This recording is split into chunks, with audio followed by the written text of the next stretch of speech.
In Rabat, capital of Morocco, a 75-year-old woman is rushed to hospital. Her stomach is swollen and she's crippled with pain.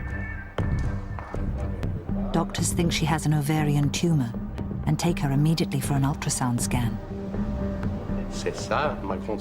To my great surprise, we could only see a mass that was strange and bizarre. We said to ourselves, this woman is hiding something. The doctors are baffled, and to try and find out more, they send the woman for further scans. The radiologist is shocked by what he sees. Inside the stomach of the 75-year-old woman is a baby. But even more shocking is that this baby had been conceived 46 years before.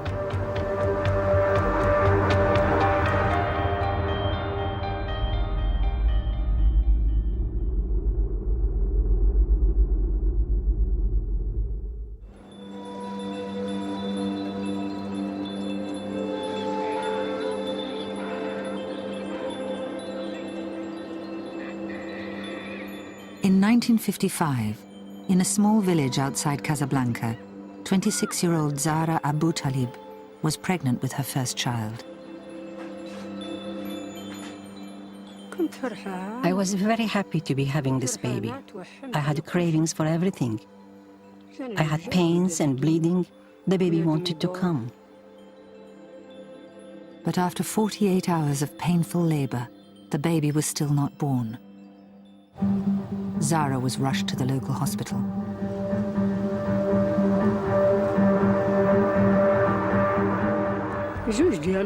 The doctor checked me, and they said, if they didn't do a cesarean, then I wouldn't have the baby. But in the ward, Zahra saw a woman in terrible pain die in childbirth. When I saw what happened to that woman, I couldn't stay there.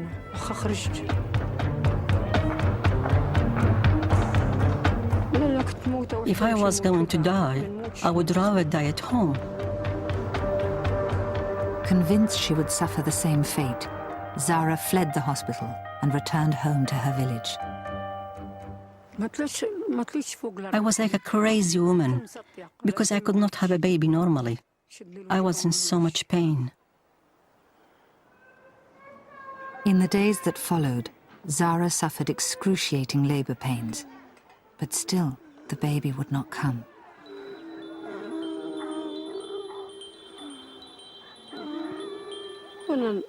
I stayed with my sister beside me, and she looked after me and said, if you don't give birth, I'll give you my daughter.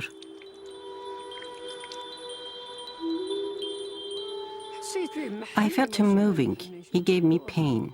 He would move to this side and to the other side. That's the time, maybe, he was dying.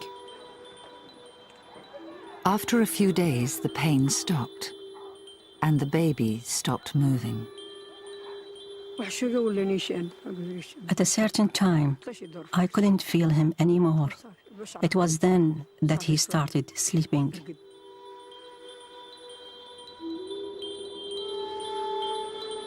Zahra believed in a local myth known as El Raqt, meaning sleeping baby, and that one day her baby would wake up.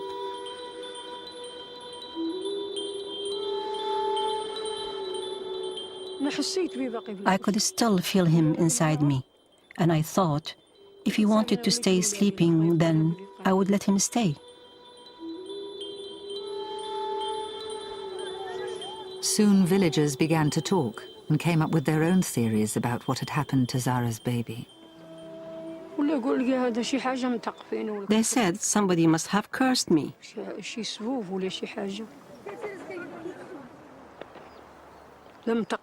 God only knows if that's true, but the baby never moved again.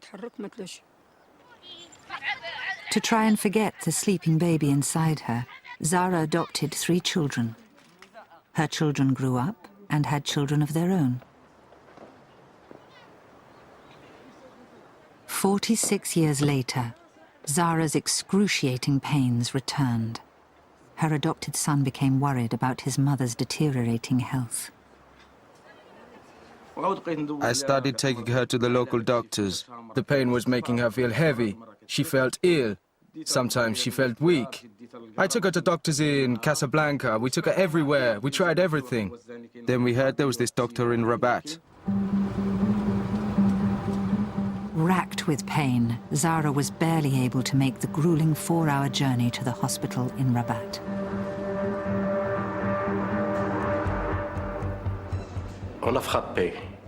Somebody knocked on my door. I opened the door to find an old woman who was exhausted.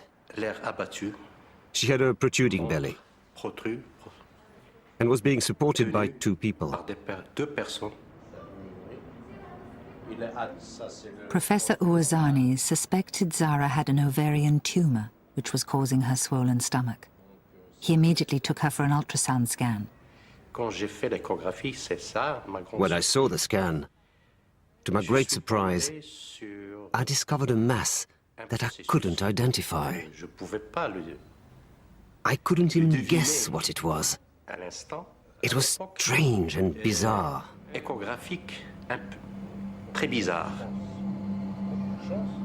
Zara's stomach revealed a mysterious white mass that looked nothing like an ovarian tumor.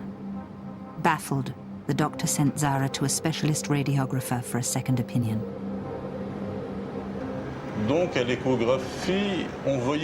The only thing we saw on the scan was white. It was a calcified structure of some sort. We had no idea what it was. The mass was still a mystery. The radiographer performed a more detailed scan. He was shocked by what he saw. What he had discovered was a baby. The baby Zara had conceived 46 years before. He came back 45 minutes later with the scan in his hands, pale, shaking, and he said, "Professor Ouazani, this is a pregnancy."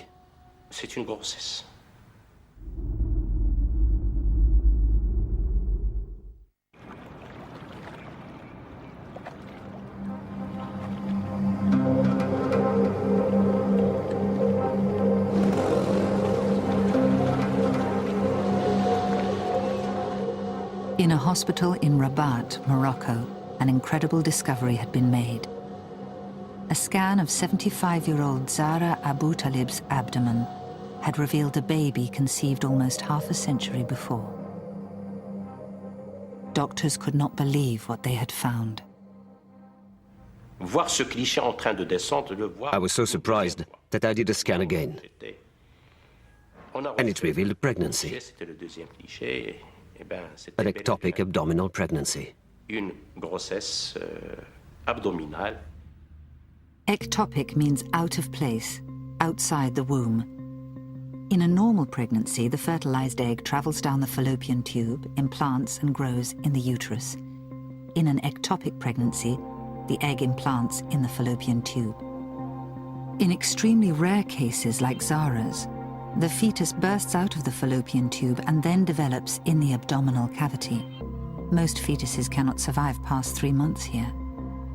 But Zara's fetus had somehow survived to full term by attaching its placenta to vital organs inside her stomach and remained there for a further 46 years.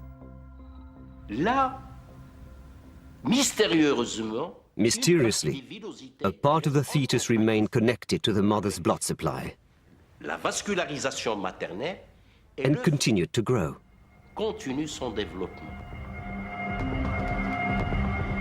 In 1955, when 9 months pregnant, Zara thought she was in labor. But the pains she thought were contractions were the baby's distress as it was running out of oxygen. The baby died and somehow became entombed inside Zara until the day doctors discovered it 46 years later. We knew that this was a big event in medical history, exceptional. We thought there had never been a case like this before. We asked ourselves, how is it possible to keep a full-term fetus in her abdomen for so long?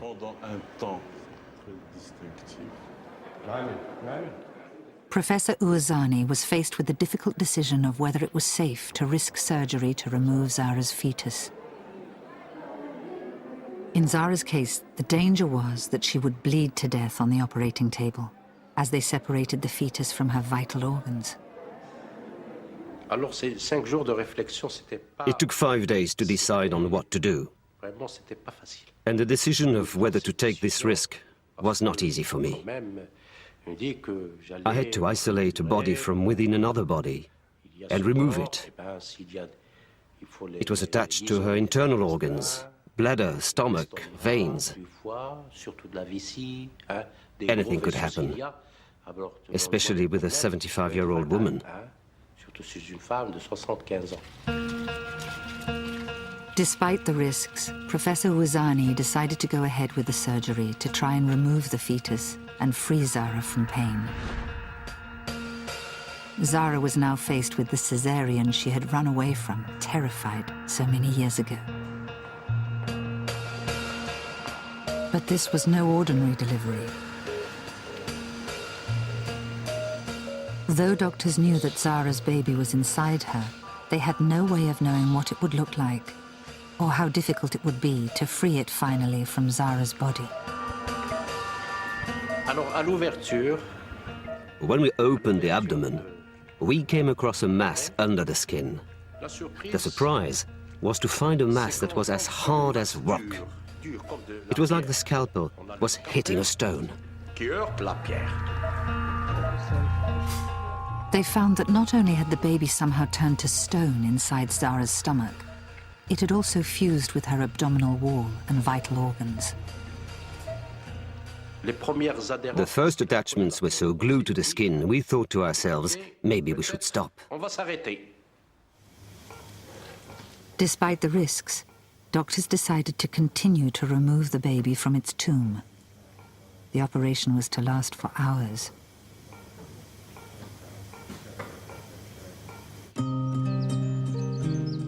At around the same time and over 1,000 miles to the north, in Suffolk, Jane Ingram was about to undergo an even more extraordinary and traumatic pregnancy. She and her husband Mark each had 2 children from previous marriages, and they now wanted to have a baby together. I found out, we did the test, Mark and I did it between us. We found out we were pregnant, we all said we. And it was just, we were over the moon. So I thought, here we go, one more.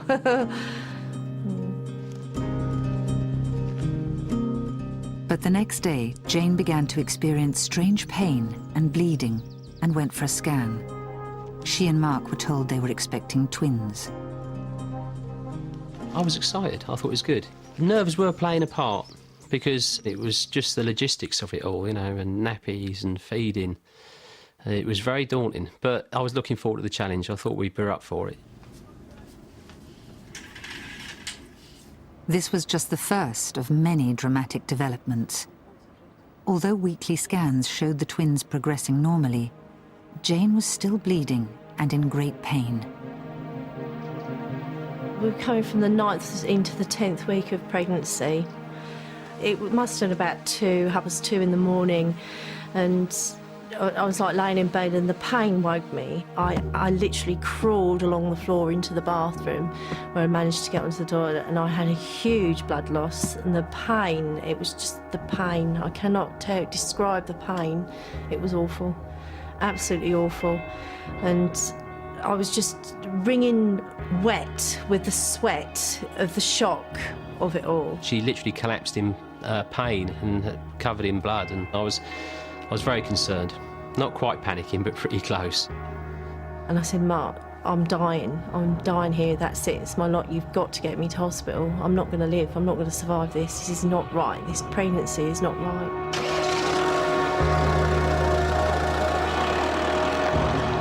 Rather than wait for an ambulance, Mark decided it would be quicker to drive Jane himself.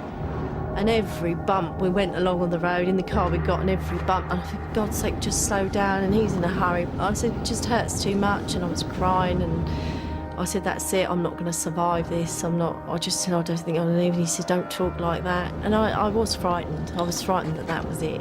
That was my lot.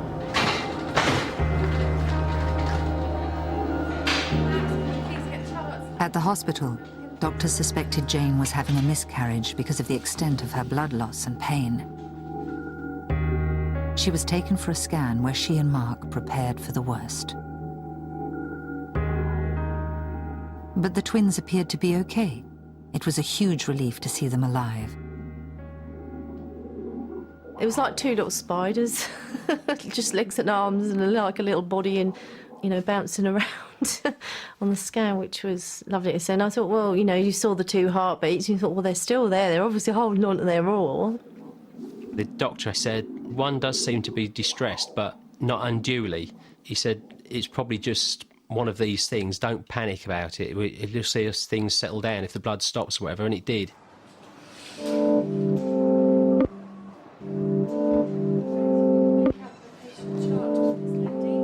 The doctors were concerned enough to keep Jane in hospital under observation.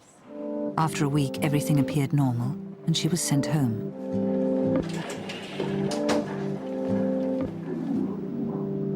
But the next time she came for a scan, the radiographer detected something very unusual.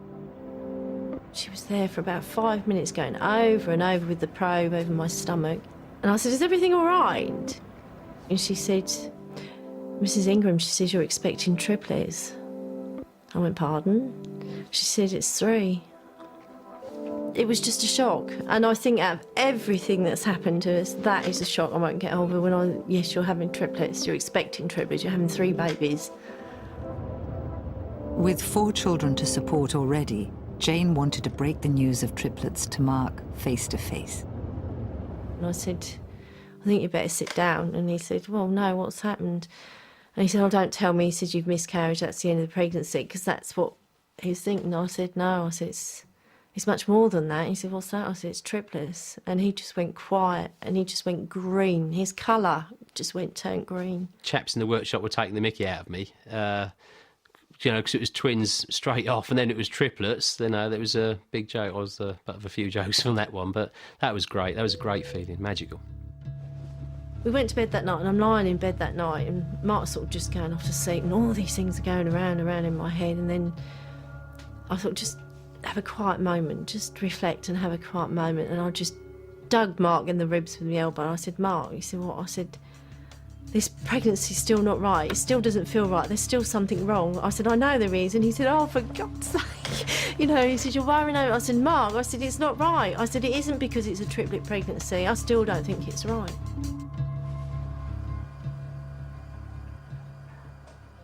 What Jane and Mark couldn't have imagined was that this 3rd baby was ectopic and had grown in her fallopian tube. The bleeding she'd experienced at 10 weeks had been caused by this tube rupturing. Normally, when a fallopian tube ruptures, it needs emergency treatment, or else the bleeding can kill a woman in a matter of hours. In Jane's case, the bleeding somehow stopped of its own accord, and her triplets continued to develop. But for the following 4.5 months, Jane was frequently in excruciating pain. Experiencing pain in my right leg, and my husband sort of trying to massage his leg for me to just like to ease the pain. And I said, I wish we never started this. Tears were flowing, but Mark kept me going.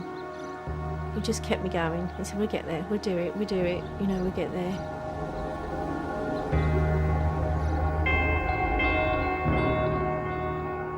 At 28 weeks, Jane went for another scan. This time, the radiographer was worried about the position of one of Jane's triplets. She was referred to a specialist centre in London. Mark and I were discussing on the journey home that I said, well, if it's that serious, Mark, I said, they'd have me there and then, wouldn't they? They'd have me in hospital there, in London there. And he said, yeah. He said, you're right. And as we walked through the door, the phone was ringing. It was the consultant secretary saying, right, we've got an appointment for you tomorrow morning. And I thought, blimey, perhaps it is, perhaps this is serious. Jane and Mark travelled to London to the Specialist Pregnancy Centre at King's College Hospital. Jane's scan immediately caused concern, and leading ectopic specialist, Dr. Davor Jurkovic, was called in.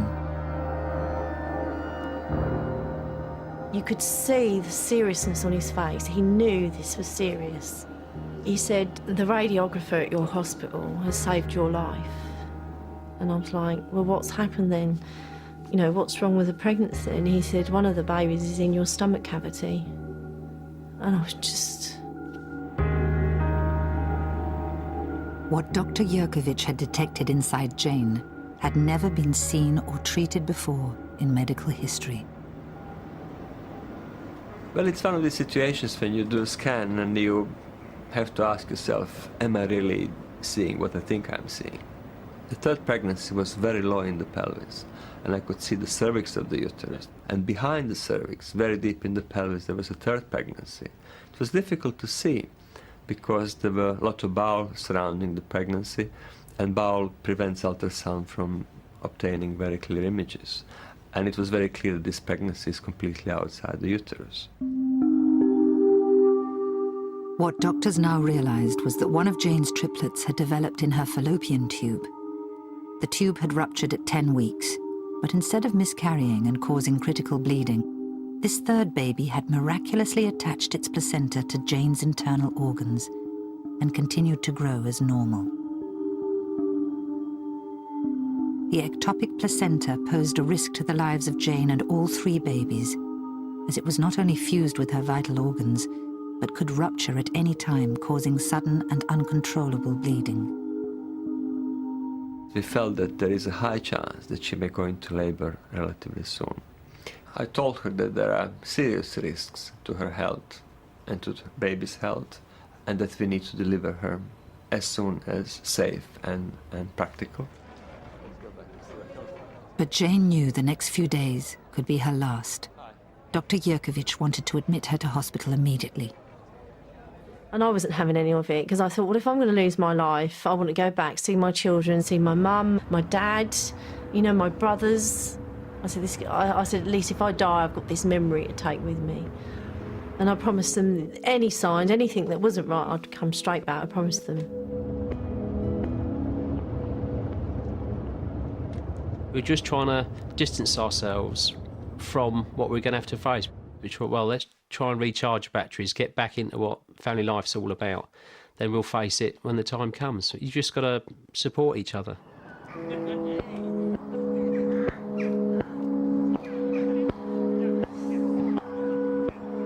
It was a lovely day, but it was strange. The energies, it was a strange day. And I was strong all day, and Mark kept looking at me, all right, yeah, leave me alone, I'm fine, I'm enjoying myself, you know, this is how we went on.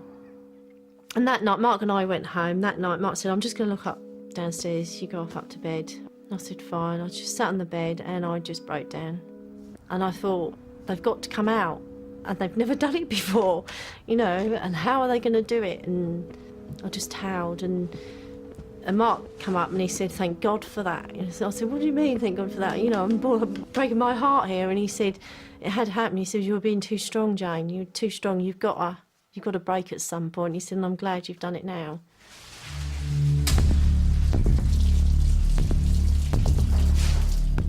Jane would undergo surgery that had never been performed before in medical history.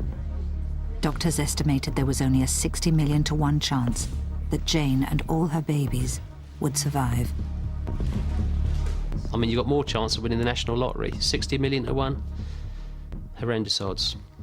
Horrendous.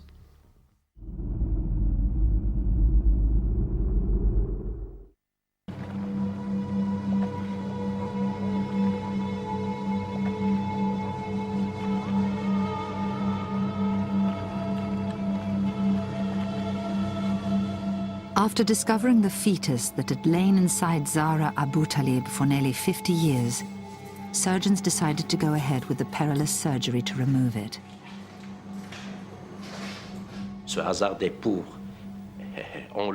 The problem of extracting a body that has lived within a body for 46 years is not something to gamble with. Zara was forced to face her fears to undergo this dangerous operation. Of course I was scared. I was scared to death, even going to Rabat. In the old days, we didn't have operations. It is just my health that has failed me. If I hadn't been in pain, then I wouldn't have gone.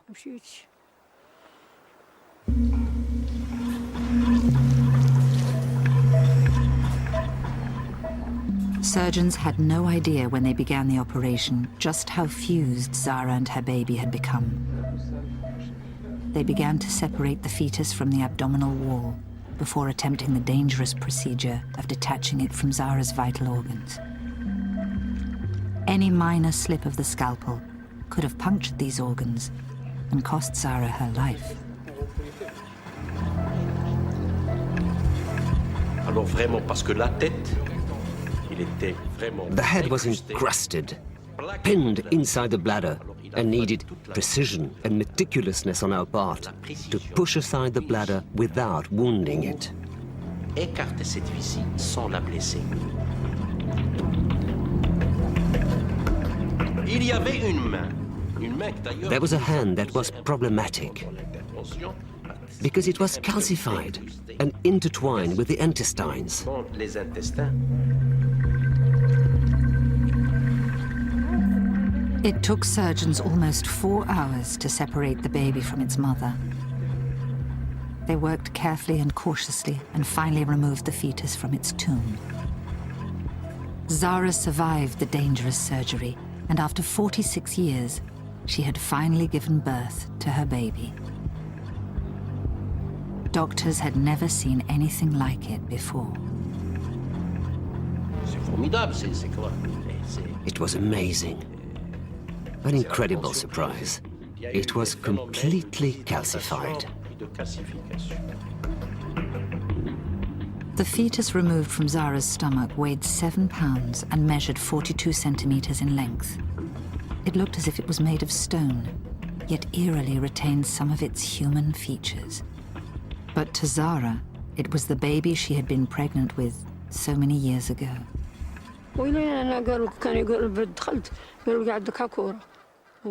I knew it was a baby, even when the doctors told me it was just a lump.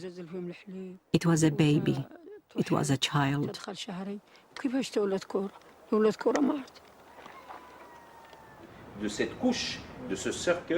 Specialist pathologist Dr. Kitani examined Zara's fetus in an attempt to solve the mystery. What happened to the baby? And how did it remain inside her for so long?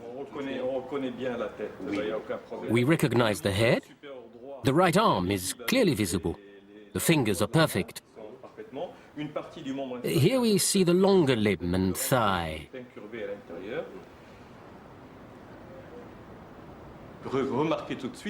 I realized straight away that this was an authentic fetus. We recognized the head, one exterior limb was almost complete, as were parts of the exterior. I was astounded at how well conserved the fetus was, even after so many years. The duration and longevity of the pregnancy are something really extraordinary. Research has revealed that Zara's baby is a lithopedion, or stone baby. Only 300 cases have been reported in medical history. A stone baby results when a fetus dies during an ectopic pregnancy and is too large to be reabsorbed by its mother's body. The baby becomes a foreign body to its mother's immune system, putting her at risk of dying from infection or rejection. What is exciting about this case is the question of why there is this tolerance. Why did this alien body remain inside the mother for so long without rejection? The mother's body protects itself by wrapping the fetus in a calcareous substance as its tissues die and dehydrate. As the calcareous walls build up, the fetus is gradually mummified, becoming a lithopedion or stone baby. Each stone baby is unique. This baby remained inside its mother's abdomen for 18 years in Brazil. In the Congo, surgeons removed this stone baby 3 years after it was conceived. Zara's stone baby is one of the oldest lithopedians ever to be removed. To unlock the secrets of how Zara's stone baby remained inside her for so long, Dr. Kitani has dissected the fetus.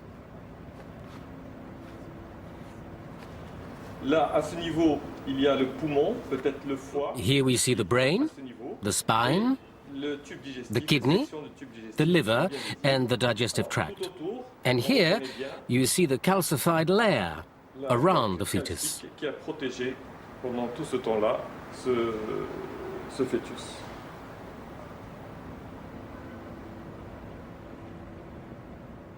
This wall of stone has acted as a barrier between Zara and her baby for 46 years.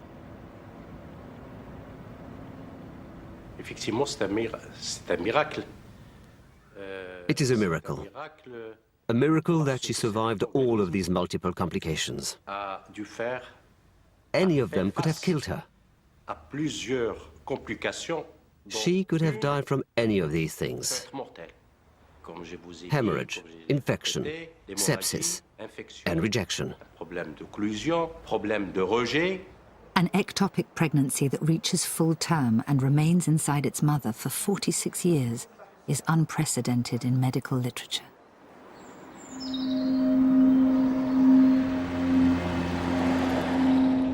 After a final weekend with her family, Jane Ingram returned to London to face life-threatening surgery.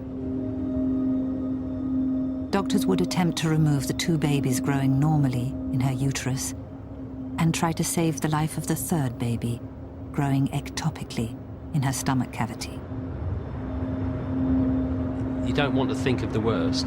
You try and think positively through everything. But it was at the back of your mind that if Jane was to pass away and all the babies, you've got to be there for the rest of the children. I had to go through the planned procedure many times, consider all possible options. And for me it was personal, it was a very emotional issue, because the only abdominal pregnancy I've seen my whole career before that, which was beyond 28-week gestation, was in a woman who actually died as a consequence. And I had this in the back of my mind when I saw Jane, and was absolutely determined to avoid such a disastrous outcome in her case. I said, I've got to survive this. And he knew that, and he knew how much it meant. Davil knew how much it meant to me to survive. But I did say to him, I said, don't feel a failure if I don't. I had to get that across to him. I said, because the odds against us, they were just stacked against us. There were specific worries that the ectopic triplet would not survive the operation. A paediatrician come to me and said, there's 99.9%, these were exact words, that he would die, he wouldn't survive this. And I said, I don't want to hear. At the moment, he's still alive, he's still inside me. You know, if he's got this far, he'd go a lot further. On the morning of the operation, Jane and Mark said their goodbyes. We had to have a sign, we had to have something, and I just said to him, you just tell me that you love me when I come round. That way I know I've got through it. So I was just walking alongside the trolley until he actually went in the theatre. They said, well, you can't go any further, you know, beyond these doors, which is fair enough. You know, I know the procedure, so just had to go around the other side of the hospital and wait. A long wait.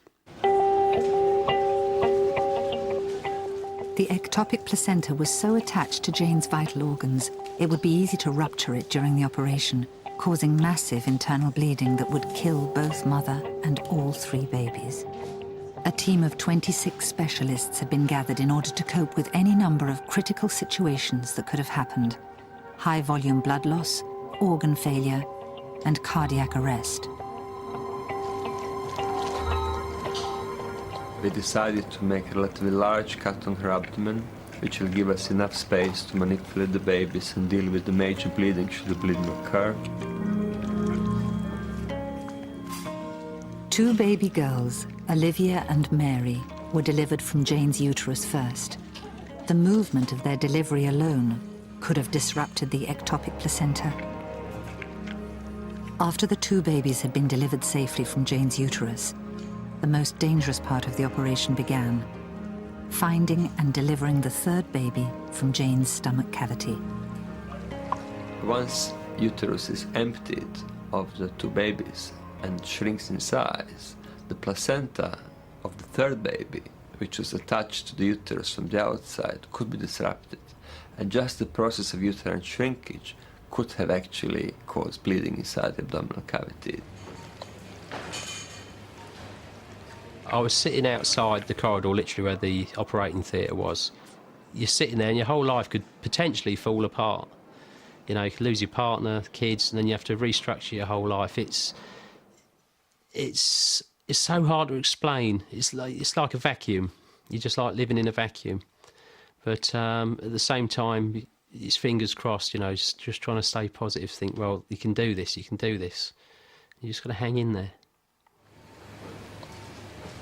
The surgeons began to search for the 3rd baby. I knew exactly where the baby is and how baby is lying, but I couldn't see it because it was completely covered with the loops of bowel. We managed to remove the bowel to enable us to identify the fetus. We made a very tiny cut, not more than 4 or 5 centimeters, and I just managed to grasp his bottom and his legs, and I gently eased him out through this hole. The critical part of operation was not to interfere with the placenta, because any disruption of placenta blood supply could cause severe hemorrhage. And if this happens, it is often impossible to contain the bleeding. After 2 tense hours, the 3rd baby, a boy they named Ronan, was born. But his placenta was so fused to Jane's vital organs that to remove it would have killed her. Dr. Yerkovich had no choice but to leave the placenta inside Jane. Davor came out and told me everything went very well, and I was over the moon. I was so relieved. And then he told me I'd go and see Jane in recovery, so I went in to see Jane. And she was in a lot of pain, which is understandable, but you've got to be alive to feel pain. And I was there to tell her I loved her. I felt this searing pain in my stomach, and I'm just going, pain, the pain. I'm shouting out the pain, and I think I was coming round. And I heard Mark saying, I love you, Jane. And I thought, oh, I've made it then. And that was it. I was gone. I don't remember much more. Well, for Jane, really, it was kind of unknown territory. She was still very ill. Even after the operation, she was still very, very low. The triplets were immediately taken to intensive care.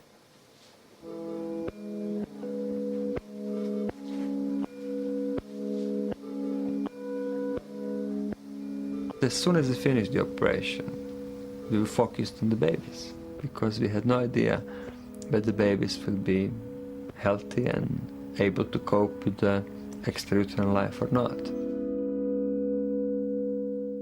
Born 2 months premature, the babies weighed less than 2 pounds each, were unable to breathe independently, and were vulnerable to infection. Even if Ronan survived the crucial first weeks of life, he could have been left with lasting mental and physical damage from the abnormal way he had grown inside his mother. It was just the size of them. They were just so small. It was hard to get your head around it. I knew they were going to be small, but when you actually see them physically, I mean, it's unbelievable. You can fit them in the palm of your hand, no problem. I mean, that's head to toe. They would fit in the palm of your hand. Tiny, absolutely tiny.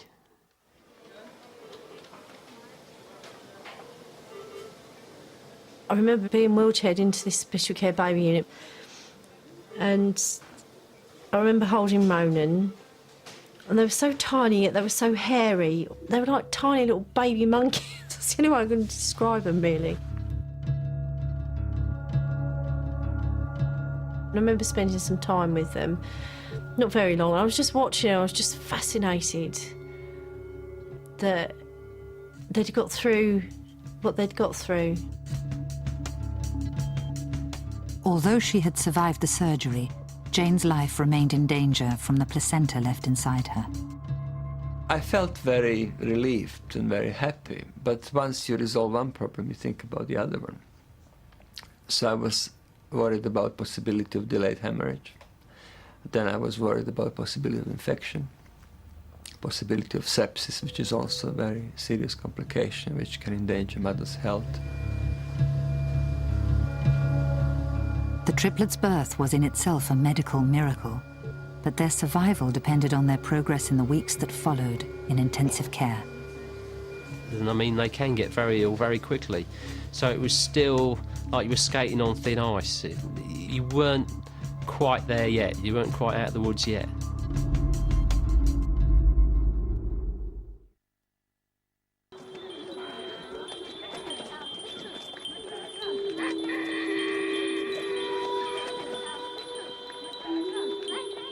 When the operation to remove the baby that had lain inside Zahra Abutalib for 46 years was safely completed, she could finally grieve the child she had tried to forget.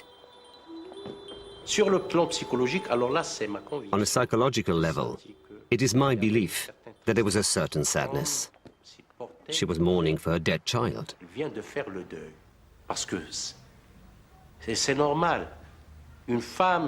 This is quite normal for a woman who was pregnant, went to deliver, and then had to put this child out of her mind. She had to relive this pregnancy when the baby was finally removed. I wanted to have a child of my own, to be a happy woman, but God did not will this for me.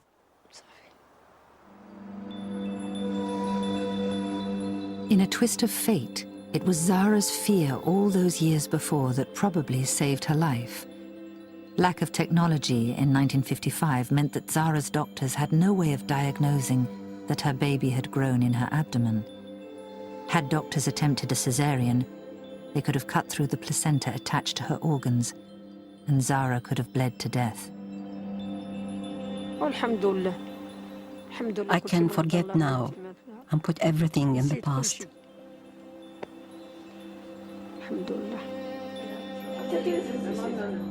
Zahra knows how lucky she is to have survived and to be able to enjoy the rest of her life with her adopted children and grandchildren.